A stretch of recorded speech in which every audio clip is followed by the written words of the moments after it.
आज हम बात करेंगे 7th to 10th JPSC pre के बारे में। देखिए 7th to 10th जेपीएससी में जो परीक्षा अभी हुई है उसके बारे में हम बात करते हैं।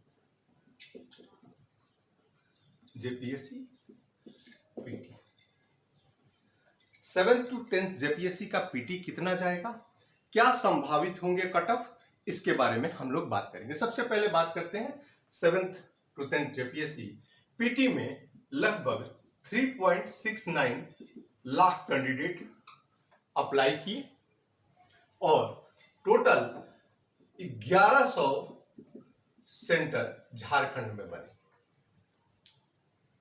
इसमें 2 पालियों में एग्जाम हुआ था, जीएस पेपर 1 और झारखंड का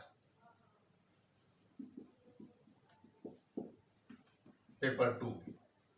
ये 200 और 200 मार्क्स के परीक्षा थे। देखिए हमारे यहां कैटेगराइज जो किया जाता है वो अलग अलग ढंग से।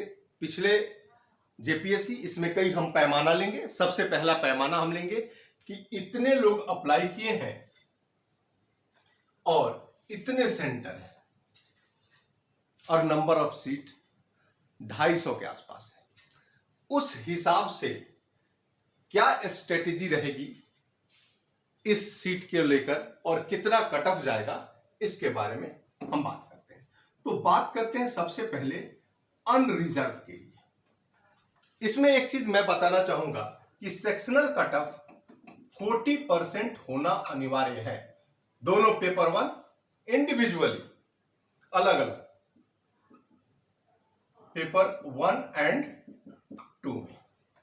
तो यूआर का कट ऑफ अगर मिला के देखें दोनों का, पेपर 1 और पेपर 2, 40 क्वेश्चंस ऐसे आते हैं।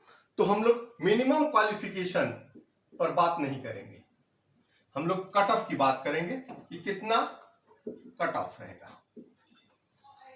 तो यूआर का कट ऑफ जो होगा वो हम 2 पैमाना रखें। पहला 105 से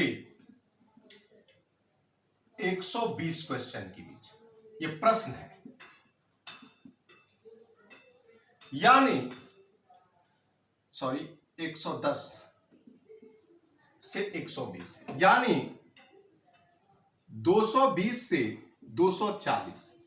ये कट ऑफ इतना हाई हम इसलिए बता रहे हैं कि इसका कारण 2 है। एक तो पहला भरने वाले छात्र और दूसरा जो कि number of seats according to 15 times seat का होता है पीटी में जितना सीट होता है उसका 15 गुना रिजल्ट देना होता है। तो इस हिसाब से 240 ये मार्क्स है, अंक इतना लाना होगा और इतने प्रश्न हल करने होंगे। चूंकि नेगेटिव नहीं है इस कारण से ये बढ़ जाता। नेगेटिव रहता तो 200 के नीचे होता। हम बात करते हैं ईडब्ल्यूएस बहुत ज्यादा नहीं, 105 से 110 के आसपास जाएगा। यानी अगर देखें तो 210 से 220 अंक लाने होंगे। इसके बाद आता है BC1 का ईडब्ल्यूएस के आसपास या उसी के निकट रहेगा। तो ये मान के चलिए कि यह 100 से लेकर 110 के बीच में होगा, 200 से 220। ये रेंज थोड़ा इसलिए ले रहे हैं कि BC1 में बहुत सारे बच्चे यूआर में भी भर दिए हैं, तो इस कारण से बीसी का खाली हो गया। पिछले साल जस्ट उल्टा हुआ था 6वीं में। BC2 की बात करें तो इसका भी लगभग इतना ही रहेगा।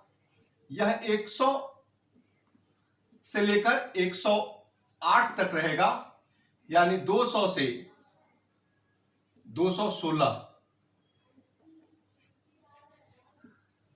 अब बात करते हैं एससी का, तो एससी का क्वेश्चन 80 से 90 के बीच में, या यूं कहिए, सॉरी, 85 टू 95 अप्रॉक्स, या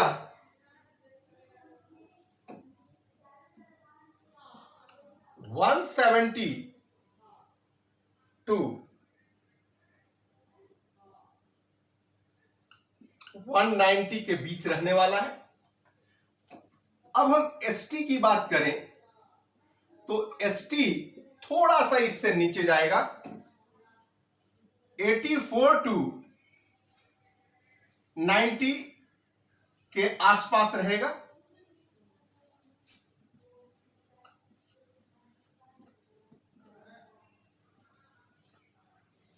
तो ये कट ऑफ रहा। अब ये कट ऑफ हम ऐसा क्यों किए हैं, तो यहां ध्यान दिया जाए सबसे बड़ा चीज कि 369 में कुछ कट ऑफ गिर सकते हैं, यानी आप ये लेकर चल सकते हैं। क्यों गिर सकते हैं? क्योंकि जो ये सीट 1100 सेंटर बनाए गए थे उसमें ऐसे सेंटर थे जिन्होंने पहली बार परीक्षा लिया, इसलिए बहुत जगह से आ रहा है कि सेट ए किसी को फर्स्ट सीटिंग में मिला तो सेकंड सीटिंग में बी मिला। ओमार सीट का डिस्टरबेंस, किसी बच्चा ने राउंड किया ही नहीं, 100 रुपया फी होने के कारण ये इतने सीट भर दिए। एब्सेंट लगभग 20% बच्चे नहीं आए, इसका भी इंपैक्ट पड़ेगा। वैसे टीचरों की गलती कहिए या बच्चों की गलती कहिए, सेंटरों की गलती कहिए, उससे भी कुछ बच्चे छट जाएंगे। तो ये मेरा कहने का अर्थ यह है कि आप ये मैक्सिमम रेंज इसलिए लिए कि नंबर ऑफ सीट कम है, मतलब अगर देखा जाए तो 3 लाख, 3.5 लाख और कहां 250, तो दोनों को अगर अरेंज किया जाए तो इस हिसाब से ये कट ऑफ ऊंचा जाएगा।